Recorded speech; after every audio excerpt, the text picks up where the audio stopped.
Welcome YouTube channel Politics PM. ছাত্রছাত্রী, আশা করি তোমরা সবাই ভালো আছো।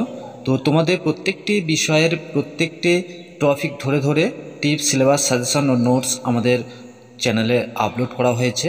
তোমরা যারা দেখোনি তারা অবশ্যই ভিডিও প্লেলিস্ট রয়েছে, সেই প্লেলিস্ট তোমরা একটু ফলো করো। ওকে, তো প্লেলিস্টটি অনেক বড়, তাই অনেকগুলো ভিডিও রয়েছে, তোমরা একটু স্ক্রল করে দেখে নাও। তো মূলত তোমরা যারা 2023-এ ভর্তি হয়েছো এবং 2024-এ তোমরা পরীক্ষা দেবে ফার্স্ট সেমিস্টারে। ওকে, তো পলিটিক্যাল সায়েন্স, রাষ্ট্রবিজ্ঞান, পেপারটির নাম হলো nationalism and anti colonial movements in India, অর্থাৎ ভারতের জাতীয়তাবাদ এবং ঔপনিবেশিক বিরোধী আন্দোলন। তো ভিডিওটি তোমরা ছবি পরিষ্কার দেখতে পাবে বা লেখাগুলো পরিষ্কার দেখতে পাবে, তার জন্য ভিডিও কোয়ালিটি একটু বাড়িয়ে দেখো। ওকে, তো বন্ধুরা, তোমরা যারা ফার্স্ট সেমিস্টারে পড়ছো, ঠিক আছে, এবং তোমরা 2024-এ তোমাদের পরীক্ষা দেবে, ফাইনাল পরীক্ষা ফার্স্ট সেমিস্টারের। তো এটি মূলত বিভিন্ন ইউনিভার্সিটির পেপারে থাকে। যাই হোক, তো আজকে আমরা ইউনিভার্সিটিটি বেছে নিয়েছি, সেটি হচ্ছে Vidyasagar university. Vidyasagar university political science 2023-24-এ যে nationalism and anti colonial movements in India, ভারতের জাতীয়তাবাদ এবং উপনিবেশিক বিরোধী আন্দোলন, ঠিক আছে, এই পেপারের উপরে আমরা সাজেশান দিয়েছি এবং বিভিন্ন প্রশ্ন, তোমাদের জন্য গুরুত্বপূর্ণ প্রশ্নগুলো নিয়ে তা আলোচনা করেছি, তার উত্তর সহ। অবশ্যই ভিডিও প্লেলিস্ট দেখো। তো আজকের যে প্রশ্নটি সরাসরি আমরা অনস্ক্রিনে দেখে নেব। তো বন্ধুরা, আমরা চলে এলাম অনস্ক্রিনে। দেখো, ইউটিউব চ্যানেল, শিক্ষামূলক ইউটিউব চ্যানেল অল টিপস পিএমের সবাইকে স্বাগতম জানিয়ে শুরু করছি। ফেসবুক দেখো study point, Telegram, Instagram all tips PM, ওয়েবসাইটে আছে, ইমেল আইডি আছে। এছাড়াও তোমরা ভিডিওর ডেসক্রিপশান দেখো, ওখানে সমস্ত লিঙ্কগুলো রয়েছে, তোমরা একটু প্রোভাইড করবে। যদি এই নোটটি প্রোভাইড করতে বা কিনতে চাও, ঠিক আছে, বা এই পেপারের উপরে বা যে কোনো পেপারের উপরে নোটস তোমরা যদি কিনতে চাও, অবশ্যই আমাদের সঙ্গে যোগাযোগ করতে পারো। ওকে, তো চলো আমরা আজকে একটি শর্ট প্রশ্ন দেখে নিই। ওকে, তো শর্ট প্রশ্ন বলতে তোমাদের যে এসিকিউ যে প্রশ্নগুলো থাকে, সেগুলো আমরা অলরেডি প্রশ্ন উত্তর নিয়ে আলোচনা করেছি, ভিডিও প্লেলিস্টে রয়েছে, তোমরা একটু দেখে নাও। ওকে, আজকের যে প্রশ্ন সেটি হচ্ছে 5 নম্বরের জন্য আমরা একটি প্রশ্ন রেখেছি, ঠিক আছে।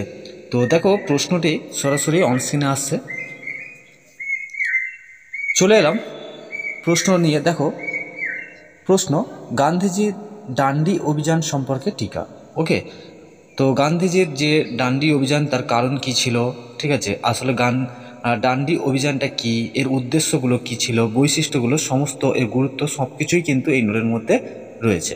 তাই অবশ্যই তোমরা কিন্তু ভিডিওটি প্রথম থেকে শেষ পর্যন্ত দেখতে থাকো, আর ভিডিও কোয়ালিটি বাড়িয়ে থাকো, তাহলে পরিষ্কার দেখতে পাবে। তোমরা যদি নোটস কিনতে চাও যে কোনো পেপারের ওপরে, অবশ্যই আমাদের সঙ্গে, যে কোনো ইউনিভার্সিটির, তোমরা কিন্তু আমাদের সঙ্গে যোগাযোগ করতে পারো। আমাদের কোচিংয়ের পক্ষ থেকে তোমাদের জন্য, ঠিক আছে, ছাত্রছাত্রীদের জন্য অবশ্যই কিন্তু অল্প মূল্যে প্রতি বছরের মতন এবছরও তোমাদের জন্য দেওয়া হবে। দেখো উত্তরে চলে আসে। তবে ভিডিওটি ভালো লাগলে অবশ্যই একটু লাইক করবে, কারণ তোমাদের লাইক, তোমাদের ভালোবাসা, শেয়ার সব কিছুই কিন্তু আমাদের ভিডিও বানাতে উৎসাহ করে। অবশ্যই উত্তরটা দেখে নাও।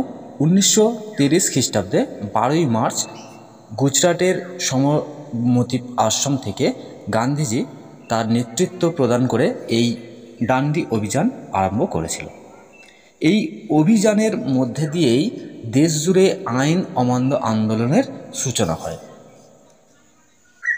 এবারে পয়েন্ট দেখো, ডান্ডি অভিযান আমরা পয়েন্ট করেছি, সেখানে বলা হচ্ছে 1930 খ্রিস্টাব্দে 12ই মার্চ গান্ধীজি 78 জন অনুগামী সহ তার সবরমতী আশ্রম থেকে 24 দিনে 241 মাইল পথ অতিক্রম করে ডান্ডির সমুদ্র তীরে 6 এপ্রিল লবণ আইন ভঙ্গ করেন।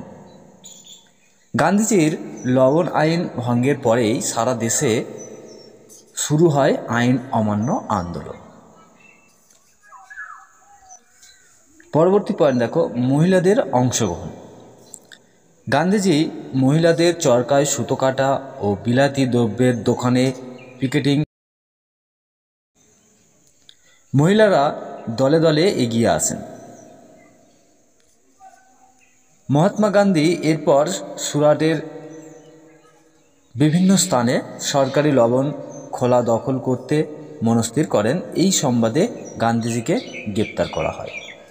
গান্ধীজি যখনই গ্রেপ্তার হয়ে যায় তখনই তার জায়গায় চলে আসে আব্বাস তাইজির। এর নেতৃত্বে যখন দলকে এক ধাপ এগিয়ে নিয়ে যাওয়া হয় তখনও কিন্তু আব্বাসকে গ্রেপ্তার করা হয়। আব্বাসের পরবর্তী স্থান পূরণের জন্যে সেখানে চলে আসে সরোজিনী নাইডু, সত্যাগ্রহ আন্দোলন চালিয়ে যান। এর পরবর্তী পয়েন্ট বিভিন্ন আইন ভঙ্গ করা। ওকে, দেখো শুধু লবণ আইন নয়, নিষিদ্ধ প্রচার পুস্তিকা পাঠ ও প্রচার করা, বিলাতি দোকানে পিকেটিং করা, 144 নম্বর ধারা অমান্য করা, সভা সমিতি করা, কর বন্ধ প্রভৃতি বিভিন্নভাবে আইন অমান্য করা হয়। পরবর্তী পয়েন্ট দেখো, ডান্ডি অভিযানের উদ্দেশ্য। ডান্ডি অভিযানের উদ্দেশ্য ছিল লবণ আইন ভঙ্গ করা, সরকারি খাজনা বন্ধ করা, বিলাতি পণ্যের দোকানের সামনে পিকেটিং করা, সরকারি চাকরি ত্যাগ করা। অর্থাৎ মূল কথা হলো সরকারি আইনকে অমান্য করা। ওকে, নেক্সট, ডান্ডি অভিযানের গুরুত্ব।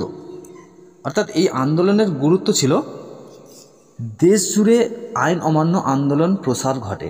দেশের বিভিন্ন প্রান্তে লবণ প্রস্তুত করা আইন তথা লবণ আইন ভঙ্গ করার ব্যাপক জনবহুল বন্যা হয়ে দেখা যায়। আব্বাস তাইজির নেতৃত্বে ধর্ষণায় সরকারি লবণের গোলা লুঠিত হয়। এরপরই থাকছে মূল্যায়ন। মূল্যায়নে বলা হচ্ছে যে গান্ধীজির ডান্ডি অভিযানকে সমর্থন করে জাতীয় নেতারা এই অভিযানের ভূয়সী প্রশংসা করেন। জওহরলাল নেহরু গান্ধীজির এই ডান্ডি অভিযানকে নীরব তীর্থযাত্রা বলে উল্লেখ করেন। সুভাষচন্দ্র বসু গান্ধীজির এই ডান্ডি অভিযানকে নেপোলিয়নের ইলবার দ্বীপ থেকে প্যারিস প্রবর্তনের সঙ্গে তুলনা করেছেন। উপরোক্ত আলোচনা থেকে পরিশেষে বলা যায় যে এই আন্দোলন অর্থাৎ গান্ধীজির যে ডান্ডি আন্দোলন ব্যাপক সমালোচনা হলেও এর গুরুত্ব আজও বর্তমান। তো বন্ধুরা, এই ছিল তোমাদের একটি শর্ট নোট।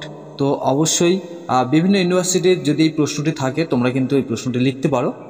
তবে মূলত আমরা এই প্রশ্নটি ইউনিভার্সিটি অফ বিদ্যাসাগর অর্থাৎ বিদ্যাসাগর ইউনিভার্সিটির পলিটিক্যাল সায়েন্স ফার্স্ট সেমিস্টারের যে পেপারটি রয়েছে, ঠিক আছে, মাইনর হিসাবে যে পেপারটি রয়েছে, nationalism and anti colonial movements in India, ভারতের জাতীয়তাবাদ এবং উপনিবেশিক বিরোধী আন্দোলন, এখান থেকে এই প্রশ্নটির উত্তর আমরা কিন্তু তোমাদেরকে দিলাম। আরও প্রশ্নের উত্তর তোমাদের রয়েছে ভিডিও, তো তোমরা একটু প্লেলিস্টগুলো দেখে নাও। তো বন্ধুদের মধ্যে শেয়ার করো ভিডিওটি এবং অবশ্যই তোমার মতামত থাকলে কমেন্ট করো, ঠিক আছে। আর তোমরা অবশ্যই একটি লাইক করবে। চলো নতুন কোনো ভিডিওতে দেখা হবে, ততক্ষণ পর্যন্ত ভালো থাকো, সুস্থ থাকো, পড়াশোনার মধ্যে থাকো। ধন্যবাদ।